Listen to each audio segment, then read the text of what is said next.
이번 단계는 반야지혜로 큰 흐름을 이해한 뒤 나아가는 세밀한 단계다. 속수의 거친 생각들을 먼저 정리하고 이제 미세한 생각들을 다스리는 법을 익히는 시간이다.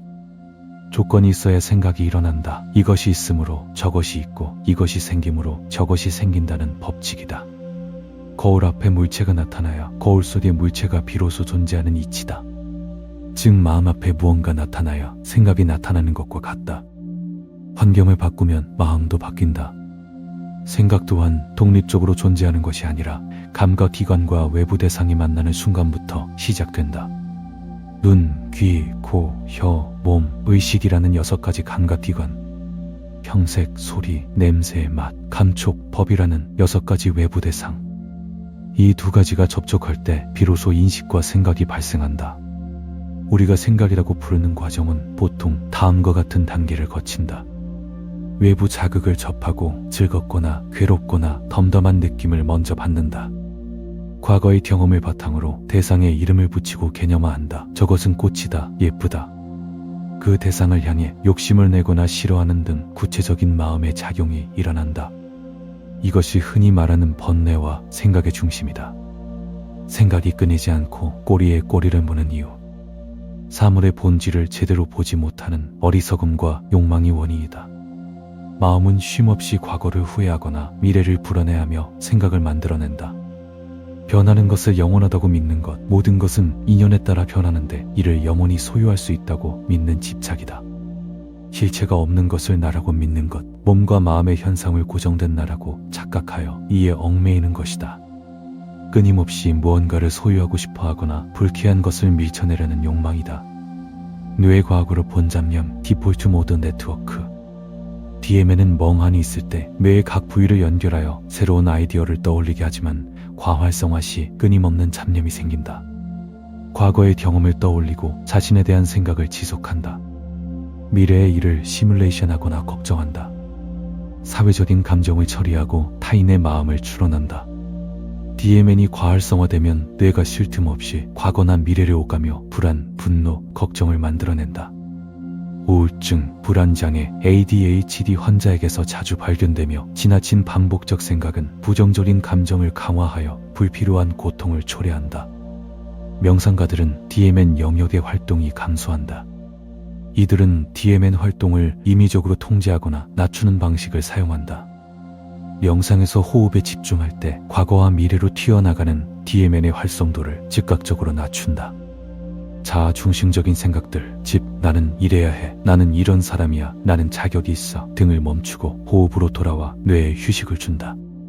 장기적인 명상은 DMN 내의 연결성을 조절하여 멍 때릴 때조차 잡념 없이 편안한 상태를 유지하도록 뇌를 훈련한다. 생각이 일어나는 원인을 통찰하여 그것이 내 것이 아님을 깨달을 때 비로소 생각에서 벗어난다. 반야심경의 거꾸로 본다는 것의 실체. 세상을 거꾸로 보면 존재하지 않는 위험에 떨고 사라질 것에 집착하게 된다. 내 중심의 습관을 버리고 모든 것은 상황에 따라 잠시 나타났다 사라질 뿐임을 알아야 한다. 시선을 바로잡으면 고통의 원인이 사실 내 마음이 만든 환상이었음을 알게 된다. 처음엔 명상이 잘 되지 않기 때문에 명상음악을 들으면서 시작한다. 각자 사람마다 DNA와 지문이 다르듯이 사람마다 가지고 있는 주파수도 모두 고유한 주파수를 가지고 있다. 자신의 주파수에 맞는 명상음악을 찾는 것이 좋을 수 있다. 그 다음 어느 정도 마음이 차분해지는 것이 익숙해지면 싱잉볼 명상으로 전환한다. 싱잉볼에서 마음이 더 차분해지면 그 다음부터 완전한 고요 속에서 명상을 시작한다. 명상이라고 해서 목 좌선할 필요는 없다. 허리가 아프면 누워서 하면 된다. 방향도 아무 상관없다. 목적은 오로지 마음을 고요히 하는 것이다. 지혜와 체득 사이의 간극. 반야지혜로 공과 무아를 이해해도 생각이 일어나는 건 지식과 체득의 간극 때문이다. 오랫동안 나라는 집착에 익숙해진 탓에 본질을 꿰뚫었더라도 마음 깊은 곳엔 여전히 과거의 습관이 남아있다. 부처님은 머리로 진리를 깨달아 번뇌를 없애는 것인 해해탈과 마음의 흔들림이 완전히 사라져 자유로워지는 것인 심해탈을 구분하셨다. 머리로 이해해서 번뇌를 끊는 게 시작일 순 있지만 그 지혜가 마음 전체에 스며들어 어떤 상황에도 흔들리지 않는 평온함에 이르기까진 시간이 걸린다. 누군가 자존심을 건드리면 갑자기 화가 나는 상황이 예시다. 머리로는 본질을 이해했으나 감각과 깊게 박힌 정신은 여전히 환경에 반응하여 생각이 일어나는 단계다. 알아아니라 할지라도 살아있는 한 감각기관이 작동하므로 외부 자극을 인식하는 것은 자연스러운 현상이다. 생각을 없애려는 의도 자체가 또 다른 생각과 집착이 된다. 그저 그것이 머물다 사라지는 과정을 지켜만 보라. 업보 데이터의 정어와 시간. 얼음이 물인 줄 알았다고 해서 곧바로 녹아 흐르는 것은 아니다. 얼음이 녹을 만큼 따뜻한 온도가 유지되는 시간이 필요하듯 명상을 통해 쓰레기 업보 데이터를 녹이는 과정과 시간이 필요하다. 수천억만 년을 통해 아르야식에 쌓인 쓰레기 업보 데이터를 제거하는 것이 관건이다. 근디에 따른 차이. 법문을 듣고 즉시 깊은 산매에 들기도 하지만 이치는 알아도 좌선하면 다리가 아프고 망상이 일어나기도 한다. 경전에서는 7일, 7개월 혹은 7년의 정진을 언급한다. 수행의 가속도. 일상 속에서 화, 욕심, 불안 등을 지혜로 즉각 비추어 보는 연습이 반복될수록 평온함에 이르는 시간은 단축된다. 스님과의 레벨 차이. 전생부터 이어진 수행의 깊이 차이로 인해 평범한 사람이 곧장 스님처럼 되기는 어렵다. 거친 생각조차 정리되지 않은 상태에서 무작정 관찰만 하기는 무리가 따르기 때문이다.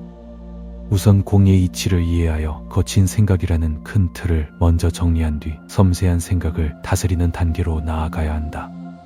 업보 데이터 파괴의 물리적 현상. 마음이 맑아지면 낮은 진동수의 업보 데이터들이 버티지 못하고 붕괴된다.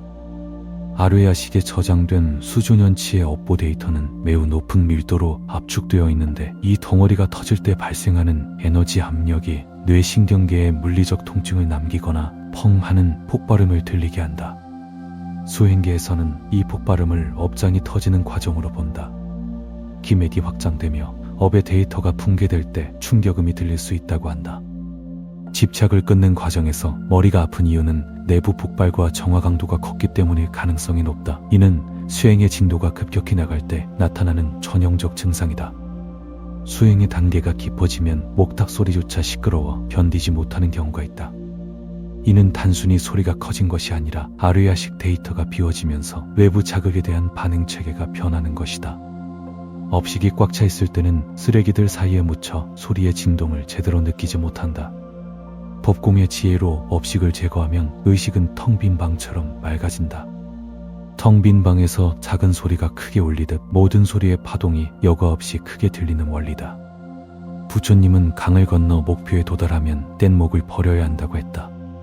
달마대사는 깨닫기 전에는 부처가 있지만 깨달은 후에는 부처도 없다고 했다. 본질에 닿았다면 그동안 의지했던 방편마저 미련 없이 놓아주어야 한다. 수천억 년 동안 쌓인 데이터를 한 번에 지우는 것은 굉장히 어려운 일이다. 그러니 너무 조급해할 필요는 없다. 시작한 순간 진리의 길에 이미 들어선 것이다.